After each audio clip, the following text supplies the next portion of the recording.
I recently watched M Night Shyamalan's new film, Trap, and after watching this movie, I'm completely done watching M Night Shyamalan movies. It was genuinely one of the worst films I've ever seen, and I'm really done wasting my time and money trying to follow his career. But it does make me sad, seeing that one of my favorite filmmakers in the past is now a shell of his former self.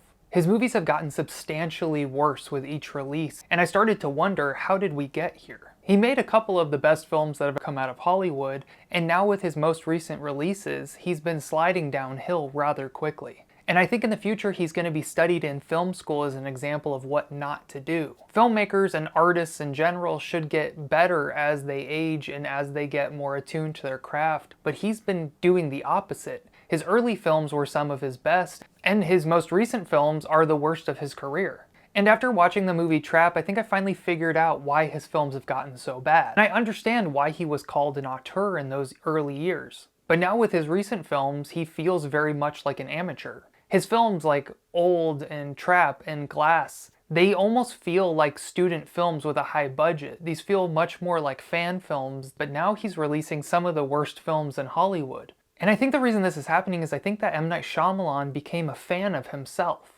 And then he stopped growing as a filmmaker, and slowly he's recessed into making movies about characters, not about people. And I think this is evident in his work. His characters feel flat and forced. And even when you have people like Josh Hartnett or James McAvoy trying desperately to make this awful script work, even with their talent, they're still not able to pull it off.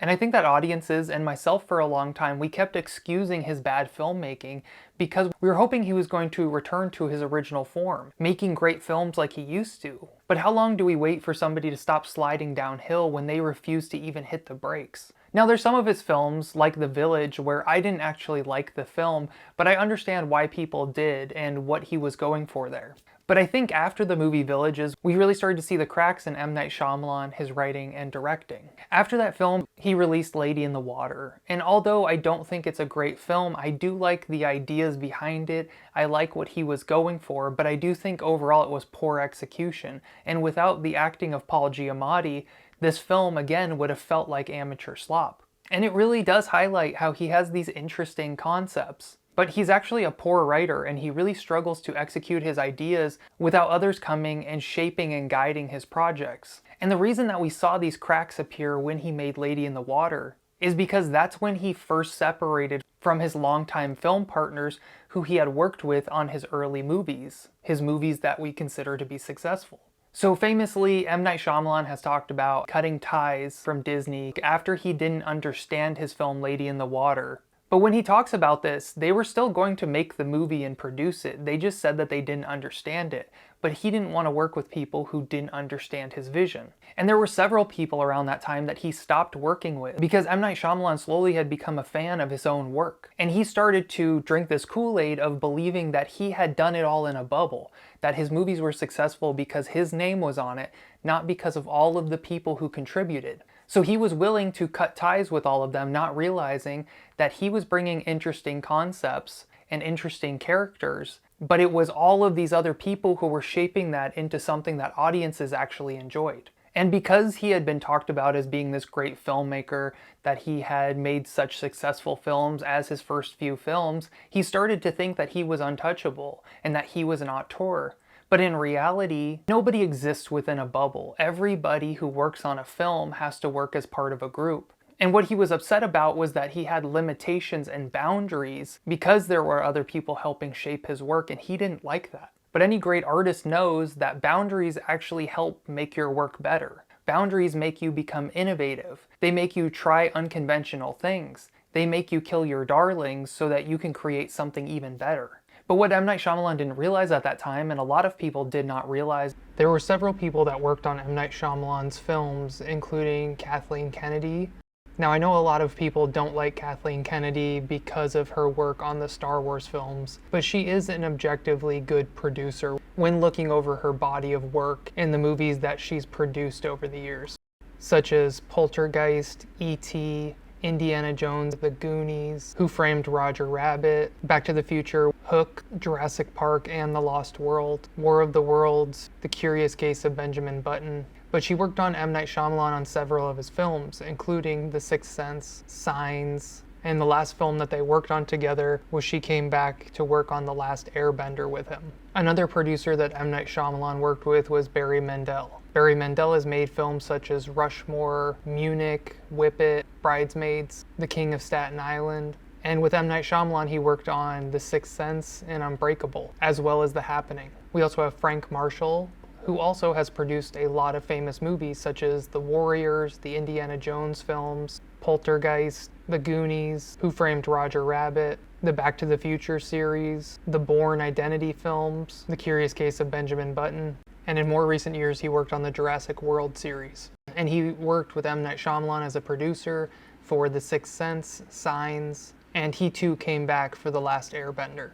And then we have another producer whose name was Sam Mercer, who did work with M. Night Shyamalan even after he broke away from these other producers. He made movies like Congo, Mission to Mars, Van Helsing, Jarhead, and he worked on films such as The Sixth Sense, Unbreakable, The Village, Lady in the Water, The Happening, The Last Airbender, and he also worked on Devil. And going forward, I'm not going to be discussing Devil because it was only written by M. Night Shyamalan. It was not directed by him as well. But I don't know how much control Sam Mercer really had because we see that he continued to work with M. Night Shyamalan even after his films had gotten bad, whereas Kathleen Kennedy, Barry Mandel, and Frank Marshall all worked with M. Night Shyamalan on his best movies, and once they left, his movies started to see that sharp decline.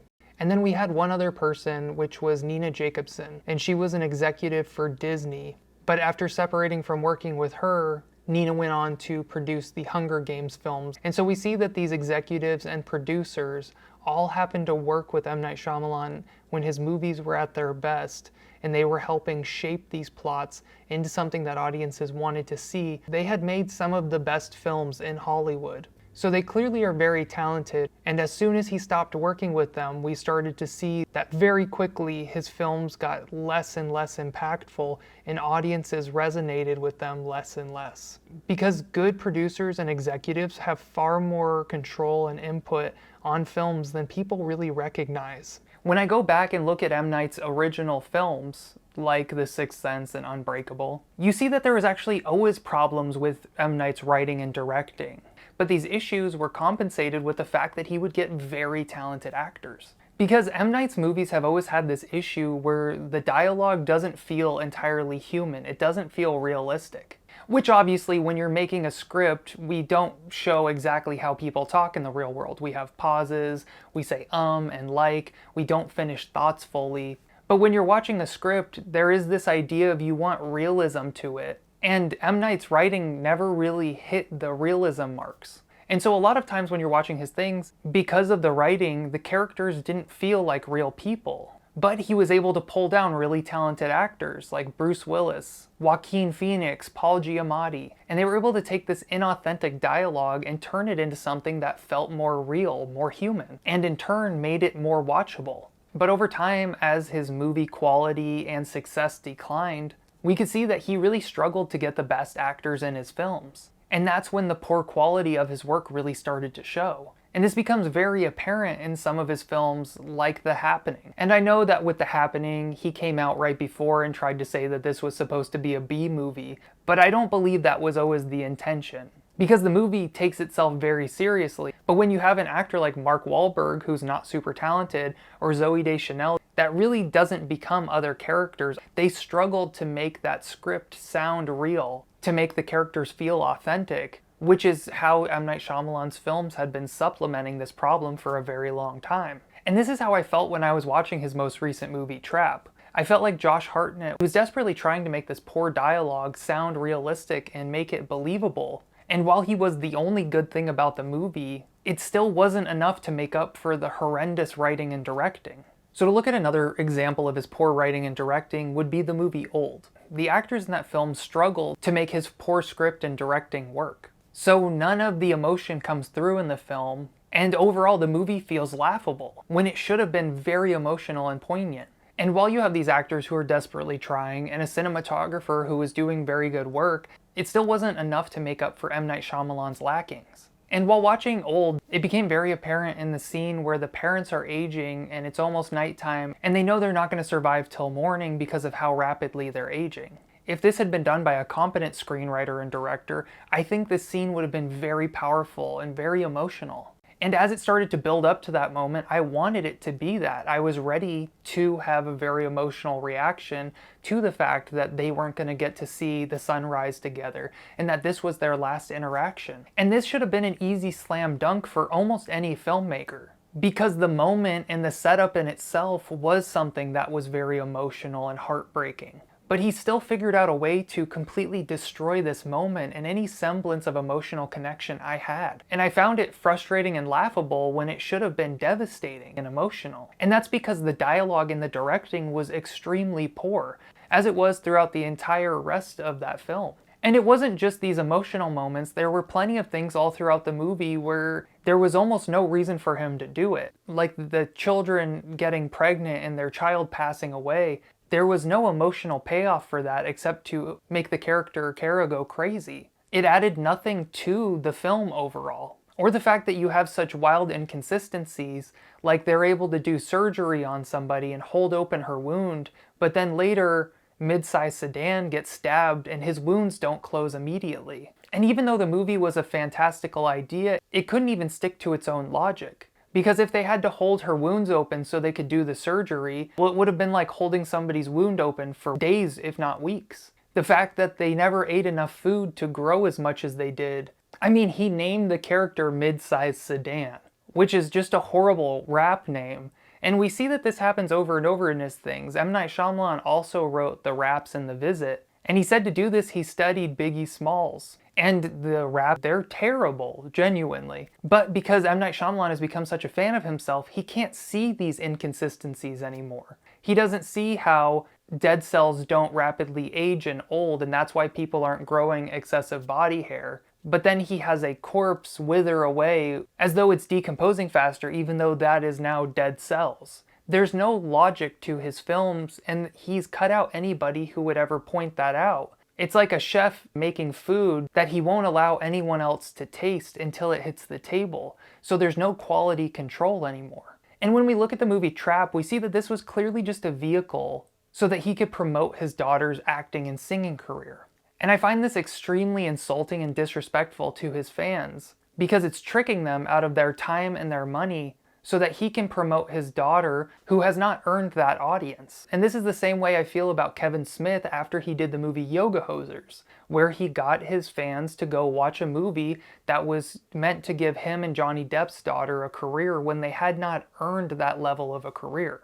And after watching Yoga Hosers and the Jay and Silent reboot, I'm no longer a fan of Kevin Smith. Because I feel like, just like M Night Shyamalan, they're very disrespectful to their audiences, and they think that it's okay to trick people into watching subpar material so that they can promote their families and provide them with this nepotism step up that they never deserved. Because when I go and watch a movie, when I invest my time and money, I expect to see a filmmaker trying to be their best. Not watching some kind of nepotism award show where they're handing out roles to people who did not earn that. And this is a common problem in Hollywood. We see nepotism all over the place, from Jamie Lee Curtis being Janet Leigh's daughter, to Tom Hanks's son getting to be in things like Orange County or Dexter, or Ben Platt's getting to star in a Broadway show because his dad paid for it. We as audience want to see the best actors and artists at the top of their craft, not people pushed in because their parents.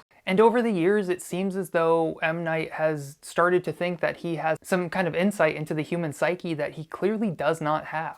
His exploration and explanations of the human condition almost feel like he doesn't understand or talk to people in the real world. In his films, his characters don't make decisions because they have motivation that drives them to those decisions. Their decisions are purely based on what he wants for the script so that he can drive the plot in the direction he desires. That's why in the movie Trap, it felt so disjointed. We're in the concert for way too long watching his daughter perform, as Cooper gets to just wander around doing whatever he wants in full view of everyone. He pushes a woman down the stairs in front of dozens if not hundreds of people and nobody notices. He's able to walk up to a very busy concession center and throw glass jars inside of the deep fryer without anyone seeing, but there was no obstruction to block anyone's view. He wants to get them up on the stage so that his daughter can perform with the main character and tie them together so that his daughter, by proxy, can become the protagonist. And so to do that, he makes it so the police don't check Cooper even though he fits the profile of the killer, so that he can get on stage and interact with Lady Raven.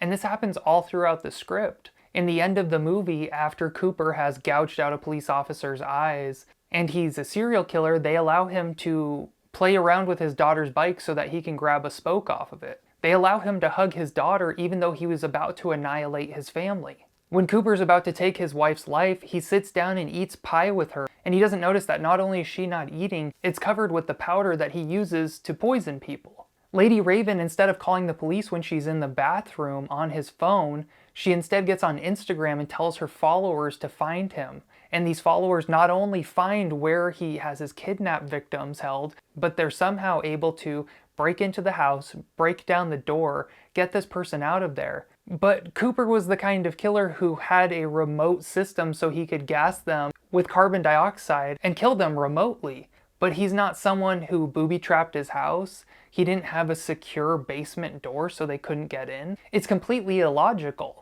But that's what M. Night Shyamalan wants to happen. And not because it makes sense, not because it progresses the plot, it's just because it's what he wants to see. And that's not the mark of a good filmmaker or a good artist. Because in a film, we're suspending our disbelief.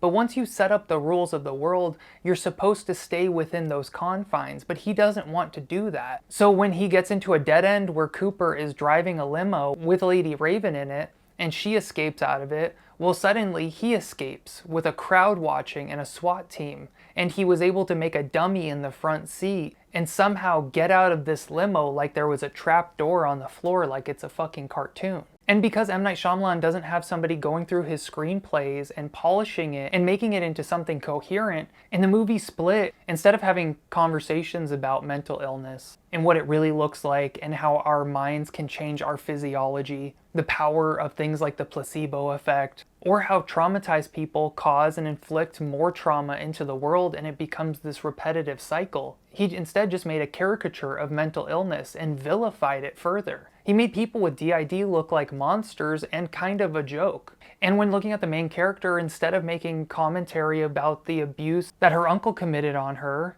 and exploring the human element of that, he just justifies her abuse. He makes it seem as though that she's exalted because she was abused by this person she was supposed to trust. The problem is that M. Night Shyamalan now thinks that he's some kind of visionary and that he has some kind of insight into the human mind and experience. But in reality, he knows nothing about people and why they are the way they are. Instead of doing any research into mental illness and doing this justice in a way that's not only satisfying for a horror sci-fi film, but also speaks to this mental illness community, he instead vilifies them, completely disrespecting these characters and the real people who suffer through these things, and treats them as though they're just there purely for his own amusement. And while I do understand that he's making fiction films and it's not necessarily his job to be accurate or realistic, he presents his films as though he has some kind of perspective that he wants to share with everybody, as though he's going to give us insight into the minds of these people.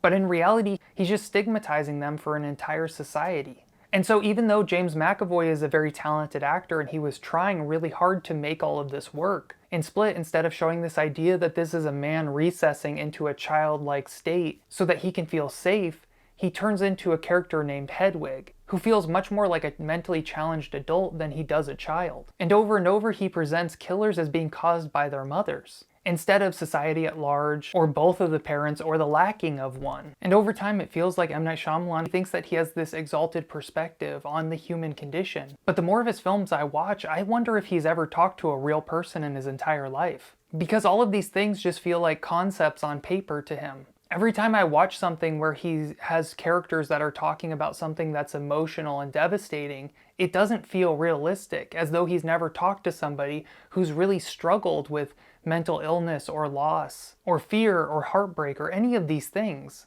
And while I'm sure he has experienced these things, he's not able to translate it in a way that make these characters ever feel real, nor does their dialogue ever feel real. To where I think he should be a producer, not a writer and director. I think he should be coming up with concepts and help see them through the process of being made, not being the one that's telling the actors how to give these lines, because frankly, it seems like he's very far removed. It's almost like watching an alien who's been observing society but doesn't fully understand it. And after watching the movie Trap, I feel like he is trapped in this cycle. And the real trap of this film was getting tricked into watching her concert that none of us wanted to see in the first place. And that's why there's no justification or motivation or logic to any of the things that we see in this film. It's like he knew he wanted to make a movie about a killer trying to escape from a concert, but he couldn't figure out how to make it work, so it becomes this disjointed mess. And that's why even for a fictional film, it's so illogical,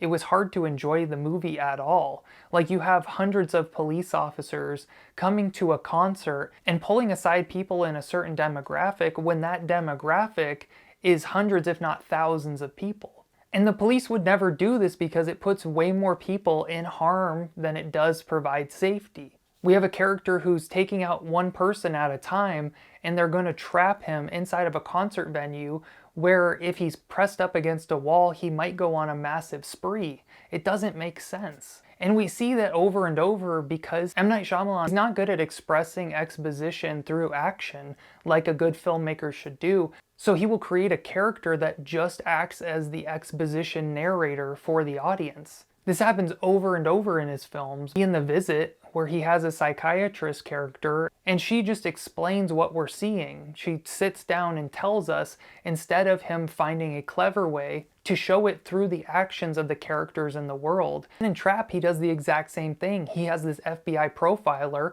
who tells the audience directly what they need to know because he couldn't find a way to incorporate it into the action. Much like at the end of Old, how you have a group of people sitting around talking about the plot, instead of us getting to find out in an interesting or organic way. And if you look through his filmography, you'll notice this trend over and over. And this is a sign of poor writing and poor filmmaking. That's why in film they have something called show, don't tell. And it's the idea that you're not supposed to tell the audience directly the things they need to know, but rather have it unfold through action and dialogue, not just sitting down monologuing to the audience. Just like how in Trap, there's the employee who just tells Cooper everything that's going on, including the code word that the FBI told him. There's no reason for him to tell Cooper any of these things, and there are organic ways that he could have incorporated this into the script. And in reality, this worker, he would never tell the code word to some stranger who's prying. Clearly that guy has an agenda. But there could have been a logical way to make this information still come out. Maybe one of the workers gets pulled aside and questioned by the police. And when he says the code word, Cooper's character overhears this and understands what it means. But instead of doing that, he just has the character directly tell the audience.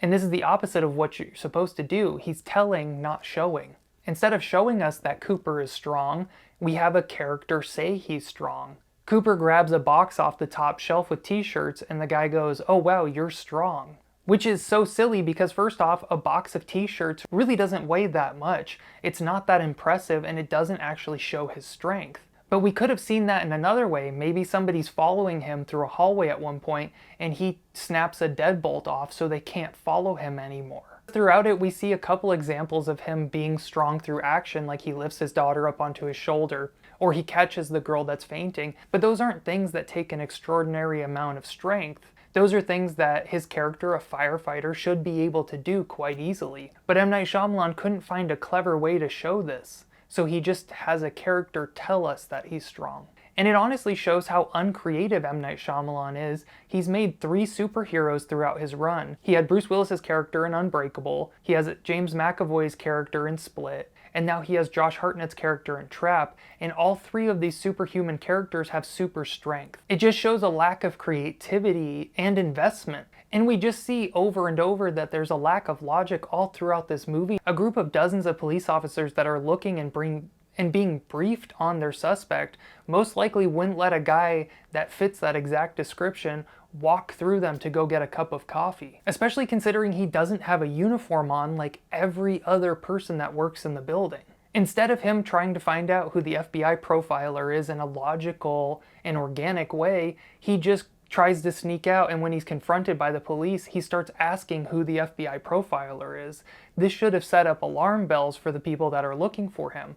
But M. Night Shyamalan wanted the character to find out who the FBI profiler is, so he again takes this vacation from reality where allows the character to just ask questions that would be inappropriate for that character to ask, and the police provide the answer that he's looking for. Again, why would they do this? And his character pretending that his daughter has leukemia would not put him under any less scrutiny, but as soon as he says she has leukemia, they let him go up on stage with his daughter and they don't investigate him even though he fits the profile to a T. And that's because M. Night Shyamalan writes incompetence into his scripts, because he lacks the ability to be clever enough to make a character get into a situation in a way that's realistic but still accomplishes what he wants. He creates this unrealistic version of a killer, and we see him trying to separate his home life from his criminal life, but he doesn't understand that with a serial criminal or a sociopath, the family is a cover. He doesn't actually care about them.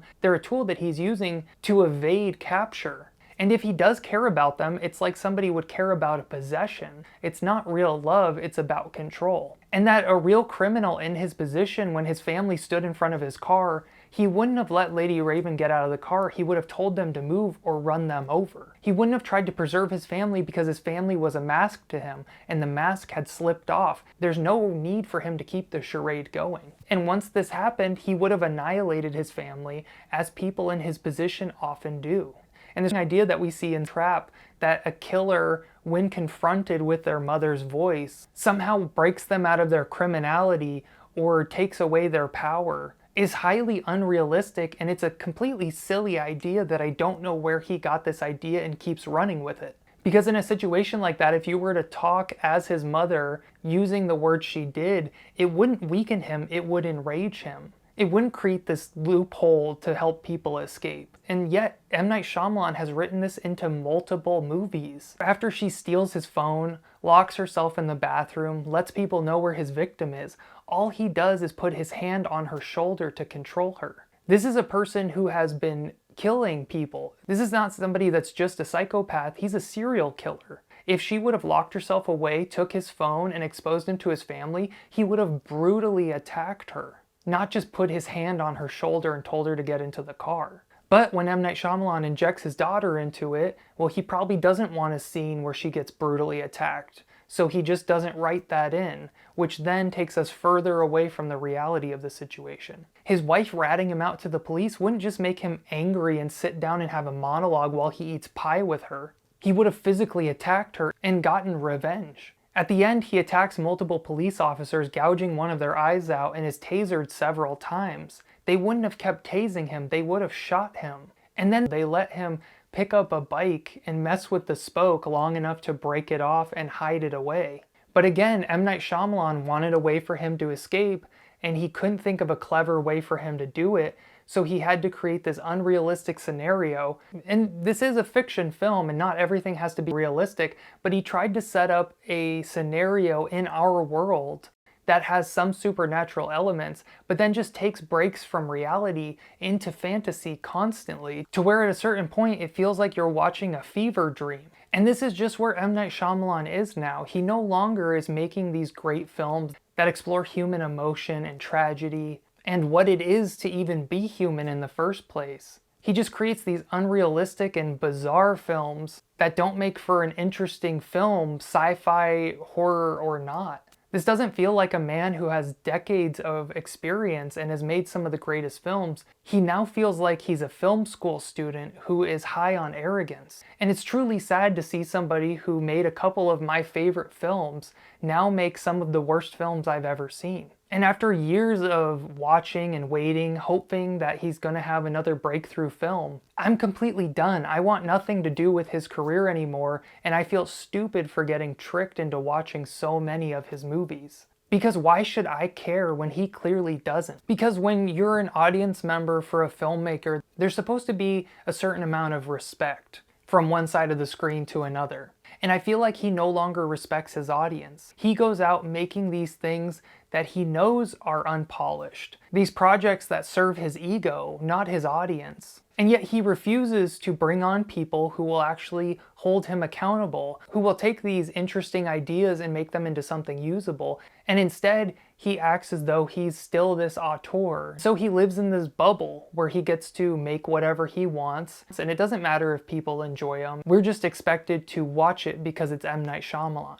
And I, for one, am done with this agreement. With all the movies in the world and all the entertainment and the media, I can't justify watching somebody's films who doesn't respect my time and money. Someone who's going to take advantage of the relationship they built with their audience so that they can force their daughter into an acting position that she should have never had. Because I personally didn't want to hear her music, I didn't want to see her acting, and she had not grown enough as an actor to have earned the position that she took. And it ultimately just feels manipulative. He knew that people love Josh Hartnett as an actor.